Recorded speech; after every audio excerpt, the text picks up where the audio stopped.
बिस्मिल्लाहिर्रहमानिर्रहीम। अस्सलाम वालेकुम प्यारे दोस्तों, उम्मीद करता हूँ कि आप सब खैरियत से होंगे। आपको मैं अपने इस चैनल में खुशामदीद कहता हूँ। अल्लाह ताला ने इस दुनिया में जानदार ऐसे भी पैदा किए हैं कि जो हमारी सोच से भी कई ज़्यादा दिलचस्प और हैरत अंगेज हैं, जिन्हें देखकर हम हैरान रह जाते हैं। ट्रांसपेरेंट या शफाफ इनकी एक मिसाल है। ये ऐसे जानदार होते हैं कि जिनके अंदरूनी अज़ा को देखने के लिए माइक्रोस्कोप की जरूरत नहीं पड़ती, बल्कि इन्हें आम इंसानी आंख से बआसानी देखा जा सकता है। शफाफ होने की वजह से ये खुद को दूसरे जानवरों से छुपा लेते हैं। यही खासियत इन्हें दूसरे जानवरों के शिकार होने से महफूज रखती है। इस वीडियो में आपके साथ 10 ऐसे ट्रांसपेरेंट जानदारों के बारे में मालूमात शेयर करूंगा। उम्मीद करता हूं कि वीडियो आपको पसंद आएगी। वीडियो पसंद आए तो इसे लाइक और शेयर कर दीजिएगा। मेरे चैनल पर नए आए हैं तो इसको सब्सक्राइब करके साथ में दिए गए बेल के आइकन को भी ऑन कर दे, ताकि इसी तरह की मजीद मालूमाती वीडियो आप तक बआसानी पहुंचती रहे। ट्रांसपेरेंट फ्रॉग, ये शफाफ मेंढक हल्के सब्ज रंग का होता है और ये मेंढक ज्यादातर वेनेजुएला में पाए जाते हैं। ये अपने इस रंग की वजह से खुद को बआसानी छुपा सकते हैं। ट्रांसपेरेंट जेल की वजह से इनका दिल, जिगर और निजाम हजम की नाली को आसानी से देखा जा सकता है। ट्रांसपेरेंट हेडफिश, ये अजीबो गरीब मछली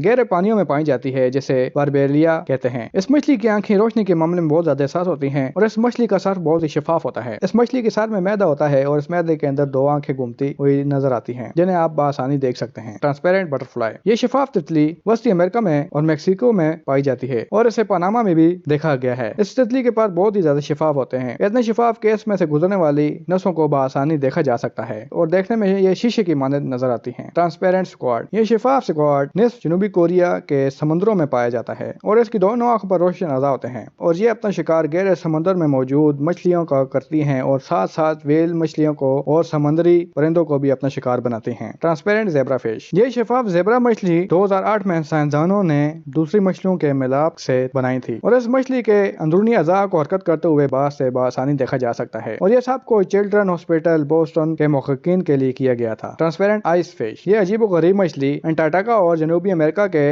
इर्द गिर्द ठंडे पानियों में पाई जाती है और इस मछली की खुराक कैरल और दूसरी मछलियां होती हैं। इस शफाफ मछली का दूसरा नाम क्रोकोडाइल आइस फिश भी है और इस मछली का खून भी ट्रांसपेरेंट ही होता है। ट्रांसपेरेंट हेम्पीपोड, ये एक अजीब व गरीब और मामूली नजर आने वाला जानवर है जिसे फोरोनीमा कहा जाता है। ये जानदार हाल ही में शुमाली ओकेनूस के पहाड़ी सिलसिलों के दरमियान वाक़िया एक गहरे समुद्र में दरियाफ्त किया गया है। इसके भी तमाम अंदरूनी अदा को बआसानी देखा जा सकता है। ट्रांसपेरेंट लार्वा शार्म, ये लार्वा बहुत ही ज्यादा शफाफ होता है और ये हवावी के इर्द गिर्द पानियों में पाया जाता है और देखने में ये ऐसा लगता है कि जैसे ये एक जेली फिश है, लेकिन ये जेली फिश नहीं बल्कि ट्रांसपेरेंट लार्वा शार्म है और बाहर से इसके अंदरूनी अज़ा का भरपूर मुआयना किया जा सकता है। ट्रांसपेरेंट सैलेब, ये जानदार भी जेली फिश की तरह नजर आता है, लेकिन ये जानदार सैलेब कहलाता है और इसकी खुराक पानी में पाए जाने वाले पौधे होते हैं। ये मुकम्मल शफाफ होता है और इसकी लंबाई 1 से 10 सेंटीमीटर तक होती है। Transparent jelly fish, jelly fish तो दुनिया के हर समुद्र में पाई जाती है, जो समंदर की सतह से लेकर समंदर के गहरे पानियों तक मौजूद होती हैं, लेकिन ये शफाफ jellyfish transparent jellyfish होती है और इन्हें देखना तकरीबन नामुमकिन होता है। इस तस्वीर में दिखाई देने वाली ये जेली फिश जिसका ताल्लुक आर्कापोडियम से ताल्लुक रखती है, ये 2.5 सेंटीमीटर तक लंबी होती है और ये देखने में बहुत ही खूबसूरत नजर आती है। उम्मीद करता हूँ कि वीडियो आपको पसंद आएगी। वीडियो पसंद आए तो इसे लाइक और शेयर कर दीजिएगा।